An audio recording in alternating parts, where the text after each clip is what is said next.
You know the moment it happens. Someone leans in, drops their voice, and says, "Okay, but don't repeat this." And something in your chest sits up and pays attention. Gossip isn't a guilty pleasure. It's older than guilt itself, and it's still running in the background of almost every conversation you have. You've probably been told gossip is petty, immature, a waste of everyone's time, but the urge to talk about other people is one of the oldest, most useful tools your brain ever built. Start with your closest living relatives. Chimpanzees and other primates spend hours each day picking through each other's fur, not because they're dirty, but because grooming builds alliances. It says, "I trust you and you owe me." The evolutionary psychologist Robin Dunbar noticed a problem with this system once human groups grew larger. You simply cannot groom 200 people. There aren't enough hours in the day and not enough fingers. So somewhere in our evolutionary past, Dunbar argues, talking took over grooming's job. Language let us maintain far more relationships at once, and gossip became the currency. Instead of picking fleas, you trade information. Who helped last winter? Who can't be trusted with a secret? Who's worth building a life alongside? That idea sounds neat in theory, but anthropologists have actually watched it happen. Researcher Polly Wiessner spent years recording campfire conversations among the Juhansi people of the Kalahari. During the day, people argued, complained, and settled disputes, but at night, around the fire, the tone shifted entirely. Conversation turned towards stories, humor, and social reputation. Who acted generously? Who didn't pull their weight during the hunt? Wiessner found this nightly talk did something the daytime arguments couldn't. It quietly ranked people by trustworthiness without anyone needing to hold a formal trial. The fire became a courtroom nobody noticed they were sitting in. And that's the part that surprises people most. Psychologist Matthew Feinberg has shown that gossip doesn't just entertain us, it protects the group.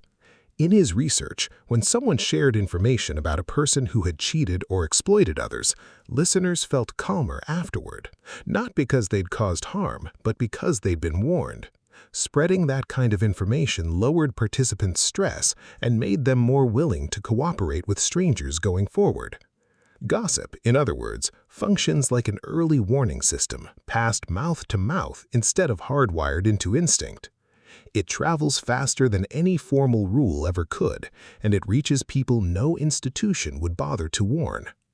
So, the itch you feel when someone says, "You didn't hear this from me," is reputation tracking software thousands of generations old running quietly underneath a modern conversation. It's still asking the same question your ancestors asked around every fire. Can I trust this person with what I have? Philosophy has circled this same idea from a different direction. Long before evolutionary psychology existed, thinkers were already arguing that the self isn't something you build alone in a room.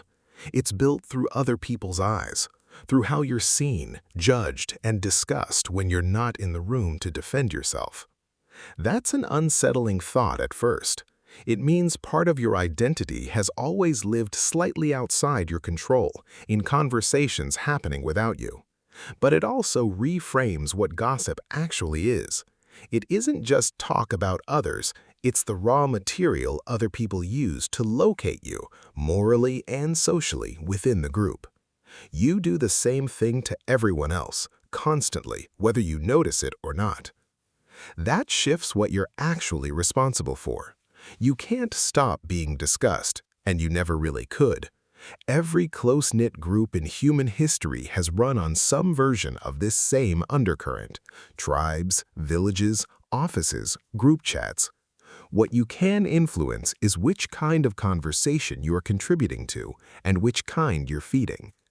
There's a useful distinction philosophers have drawn between the self you privately believe yourself to be and the self that exists in other people's accounts of you. You'll never fully control that second version. It's assembled out of fragments, a comment here, a story told at your expense there. Most of it happening far outside the room you're standing in. Recognizing that isn't unsettling once you notice everyone else is in exactly the same position. Nobody is fully authoring their own reputation. Everyone is, to some extent, a character in stories other people are telling about them right now, whether they know it or not. Start by noticing the difference between reputation-tracking gossip and idle cruelty. When you're about to share information about someone, ask what it actually protects. Is it warning a friend away from someone dishonest, or is it just performance, talk for talk's sake at someone else's expense? The first is the ancient function doing its job.